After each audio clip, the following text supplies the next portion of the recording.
Hello. We're back. It's been a couple of days since I last uploaded, since I last recorded even.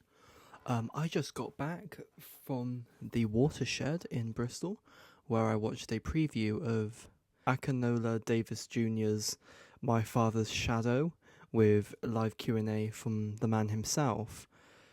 This screening was presented by BFI, Mubi, Watershed, and one other guy. I can't remember now, but I'll slap it in the Comic Sans on the edit.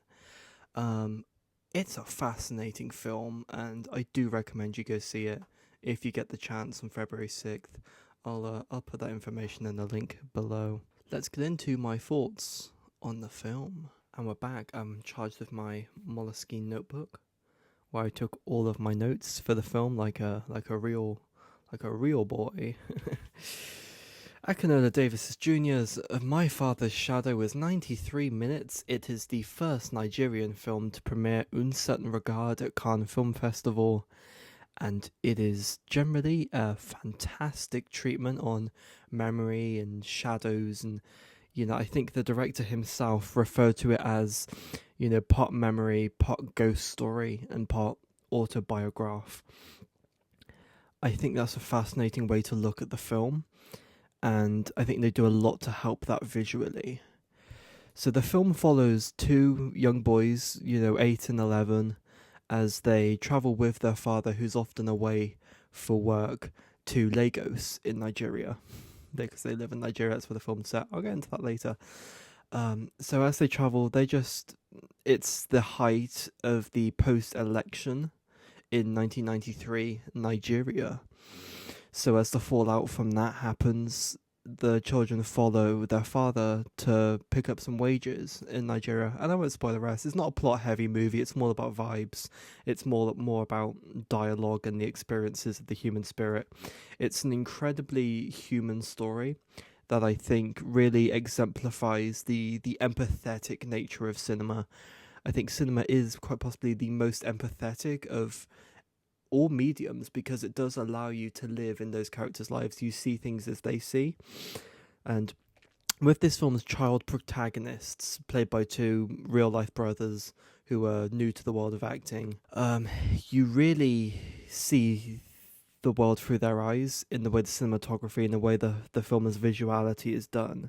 Unlike other films which treat child characters in an opportune moment of time. Unlike films like Don't Let's Go to the Dogs Tonight or The Boy in the Striped Pajamas, this film's protagonists are not naive about their situation. They're not willfully ignorant like some characters that some writers would write children characters. They're not willfully naive. They are incredibly intelligent, incredibly smart, but also allowed to have that childlike innocence, which I think is fascinating. It portrays, I think, childhood in the ways that we remember, very much in that the children sort of wander off occasionally. They get focused on the wrong things, as you might, there's one brilliant scene where there's a young disabled man who's rolling around in the middle of the road on a skateboard, and one of the brothers says to the other, they sort of talk about it, and but it's in a very innocent way. And there's a nice exchange between that character and one of the children, I think the youngest. And it's an incredibly human, incredibly grounded portrayal of childhood that allows you to have such empathy for its characters. Almost every scene has an insert or like a B-roll tacked onto it, which is just a focus on a minute detail, whether it be the hands of someone, a sign in the wind, or just something about their surroundings that I think really allows you to live in this world. The production design for a film that mostly takes place outside, incredibly well done. Loved it. I think Akinola Davies Jr. has such an eye for Nigeria and for what that culture is. In the Q&A, he spoke about moving from Nigeria to England when he was 12, and I think, hearing him talk about doing this film and having this sort of homecoming, which is based on his own life, I think it's fascinating to see the Nigeria he grew up with and see that through his eyes today, when I think stories like this are more needed than ever. I consider myself a bit of an expert on 90s and 2000s cinema, and it's fascinating to watch a film present the 90s in such a realistic fashion without much nostalgia or without much rose-tinted glasses. And it's fascinating to see a culture that is so steeped in technology or pre-technology, so much steeped in pop culture, and to see a film tackle that era without any of that, to truly just capture what it was like for the average human being, and also to show something that we don't often see. I don't know about you, but I rarely watch Nigerian films. I don't. There aren't many that come on my radar. So for me, seeing this landscape and seeing this world, this ideology, that's not right.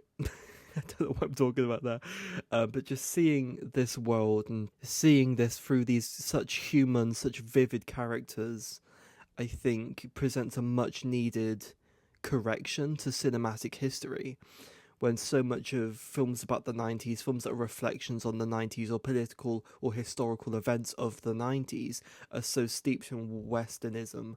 They're so focused on the big names of the 90s that I think Western civilization is so attuned to, but showing that and presenting that to an audience is truly, very well done on his part.